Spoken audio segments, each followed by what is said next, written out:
Well, Donald Trump claims he has nothing to do with Project 2025. That's a proposed overhaul of the federal government drafted by a conservative group of former administration officials and longtime allies. We are in the process of the Second American Revolution, which will remain bloodless if the left allows it to be. Project 2025 lays out a right-wing wish list of policy changes that it wants during a second Trump term, such as expanding presidential powers and cracking down on abortion rights.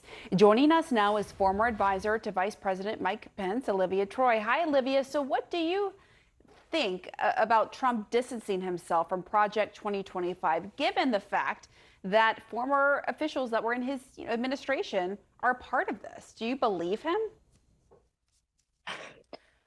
Hi, Pam. Well, no. I mean, look, this is preposterous. If you look at the collaborators and the authors of this plan, a lot of these people came from directly people that served in Trump's cabinet during his administration. There are people that I worked with, I sat in policy meetings with. A lot of these people were senior administration officials. Whether it be Johnny McEntee was in charge of staffing for presidential personnel, or whether it be Stephen Miller, who's behind the scenes pulling the strings on this as well. But you've got Ben Carson listed in here. You have the former Deputy Secretary of DHS, the acting secretary, Ken Cuccinelli in here writing about immigration in DHS. I mean, and then Ben Carson, come on, he's been out there on the campaign trail with the president. So I think this is just ludicrous. But I think what this is telling us is that Donald Trump knows that what is written in this plan is so extreme that it is damaging to his possibility of getting elected. And that's what he's concerned about.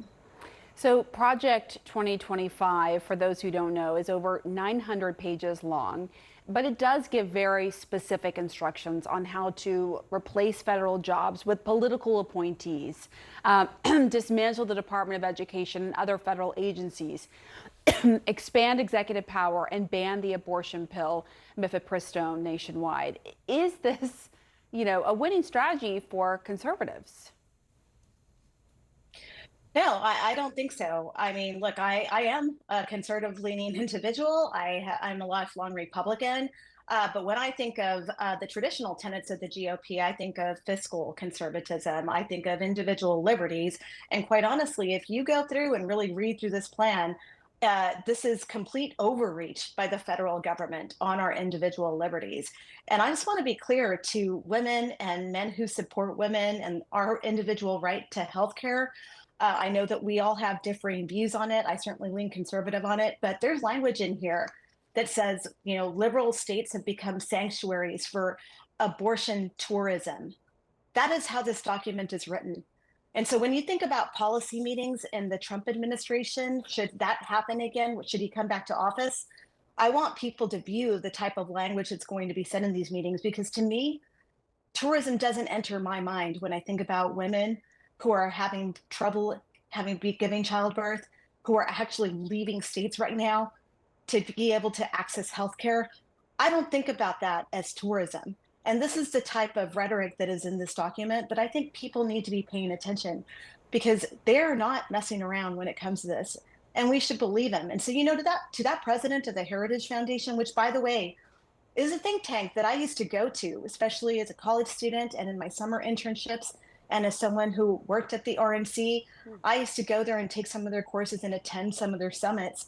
When he says that it's, if the left stays silent, it's not just the left that has a problem with this, Pamela. It's people, moderate conservatives like myself, who take a look at some of the extreme language in here when it either healthcare again, or whether it comes to immigration, whether they're talking about law enforcement and how they're going to use federal law enforcement in local states and local cities and states with no oversight, because there's limited oversight when they do that. They've learned all the lessons during the first Trump term. And that is what is frightening here. And so I think we need to be paying attention to this, and no amount of distancing by Donald Trump should be believed, because the authors and the collaborators are all part of this operation that's been behind him from even the first terms of this administration. So how can they deny that? I sat in these policymaking meetings with these people. I know what they're capable of. That is why we value your insights and your perspective on this really important topic. Olivia Troy, thank you so much for your time.